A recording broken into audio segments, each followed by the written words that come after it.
And welcome to our studios in downtown Toronto, normally the site for the morning show and the news at noon. But right now, it is Grey Cup Central, and we've assembled a who's who of reporters to assess the 100th Grey Cup, starting with Grant Pollock from Global Calgary, Derek Myers from Global Regina, and Joe Pascucci from Global Winnipeg. And Grant, I want to start with you. First of all, the big controversy this week has surrounded Marty the horse. Is everything cool with Marty?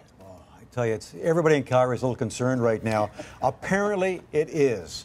Apparently it is.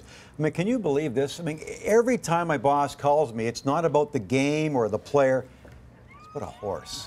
So finally he was led into the Royal York on Friday. On a second attempt. A second attempt. On a second go-round. He tried to check in early.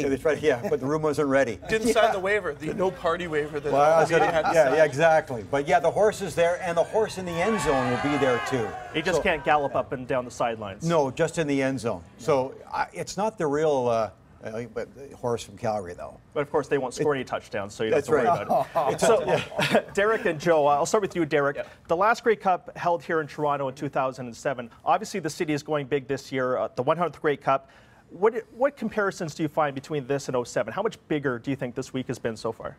Two big differences. One, the Riders were in it in 07, and they, always bring the Rider Nation with them, fans-wise. But I really noticed this year, even the players are talking about it and how important this one is. It's the 100th Grey Cup, and I think the significance of that, I mean, you can see it on people's lips everywhere you go. That's what they're talking about. It's a special year.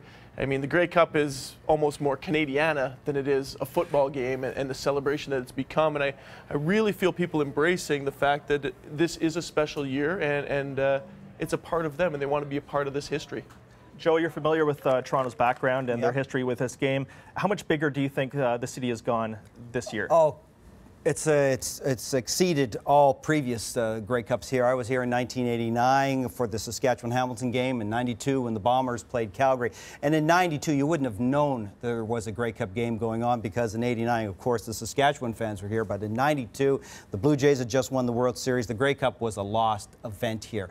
So what Toronto has done this time in 2012, they've extended the Grey Cup. It's now at Yonge and Dundas. Events there, of course, at Nathan Phillips Square. So there is more of a buzz, and the fact that Toronto is in the Grey Cup this year has certainly helped jack up the atmosphere. But Rob, someone's got to tell the Royal York Hotel to get into the Grey Cup spirit.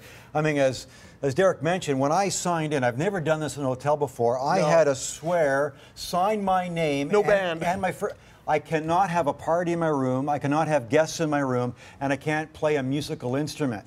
I brought my trumpet from Calgary, and I can't play it. Yeah. Parties at my house. Is that right? Yes. But the Royal York Hotel, it's kind of stayed. Get some banners, get some atmosphere in the Royal York. So I agree it's a better atmosphere in Toronto, but someone's got to tell the central part, and that's the Royal York Hotel. Well, hopefully you can play your trumpet and, get away with it. Well, I have to play it, down in the lobby. As long as it's not taps for Stampeders. No, that's right, yeah.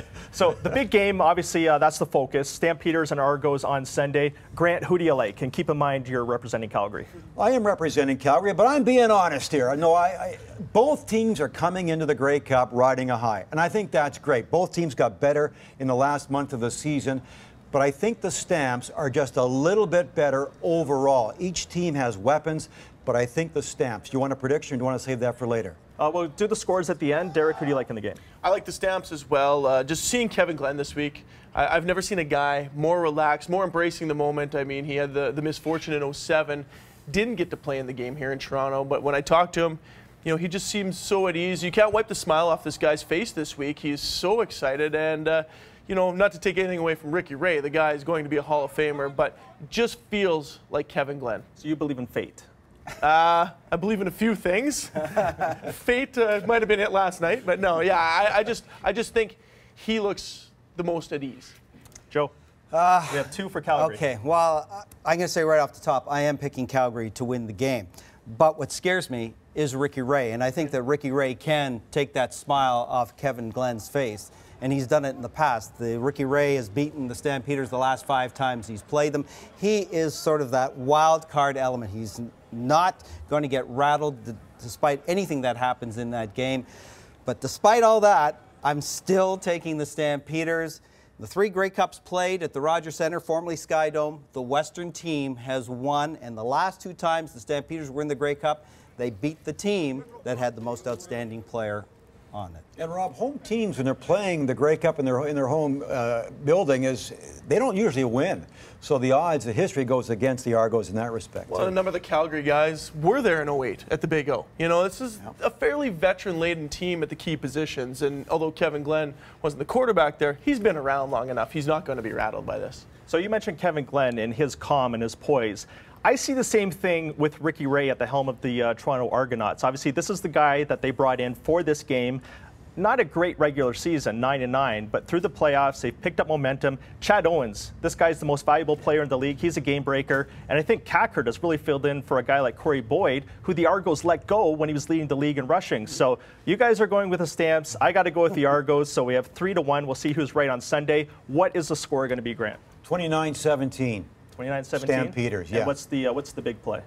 What's the big play? I think you're going to see John Cornish again. I mean, are the Argos good against the run? I don't know. No. Like no, they're not. Because John Cornish. They got Adriano But Belli against back. Cornish What do you mean? this season they were. Yeah, during the season, I think the Argos stopped prevented him from going over 50 yards. 50 yards, that's right. I think John Cornish is going to have a great game. He is going into this game just feeling so strong, being the best Canadian in the league. I think John Cornish will have a great game. I'll go 25-20 for the Stampeders. You know what? Kevin Glenn scrambles for a touchdown. Nobody sees it coming. Yeah, I wouldn't see that coming either. 27-25 Stampeders over the Argonauts, and I think that John Cornish has to have a big game. Otherwise, it will be Ricky Ray's day. And I'm going to go 38-24 for the Argos. I think it's a big game for Ricky Ray, and I think Chad Owens at least breaks one back for a score. And so that's our thoughts on the game, and we're all agreed that Justin Bieber can't be beat at halftime. No one could beat Justin Bieber. But that's a good thing. Bieber being at the Grey Cup brings the young fans back to the CFL. What does Gordon Lightfoot do then? He's for my generation. Yeah. And Grant's. All right, sorry. What a difference. Gordon Lightfoot and Justin Bieber. I mean, that might be the play of the game. That's the matchup. Yes. Yes. Forget Cornish and Kevin Glenn. One thing about Kevin Glenn, in 1989, when the Flames won the Stanley Cup, a lot of the younger players like Joe Nieuwendyk, Gary Roberts really wanted to win it for Lanny McDonald's final year. That was really strong, and you've seen sports teams like that before. When you've got the old guy, where there's something about the team wants to win it for that guy. That's what's happening in Calgary with Kevin Glenn. It's the truth. The players talking about wanting to win it for Kevin. Because like what Derek says, he's just enjoying it. I think that's a powerful, powerful thing for a team to have. That's what we wanted to do here with our team. We wanted to do this for Joe. Oh, good. I thought you were going to say me, so thanks, All Derek. right, so we've got 3 for Calgary, 1 for Toronto. We'll find out for sure on Sunday.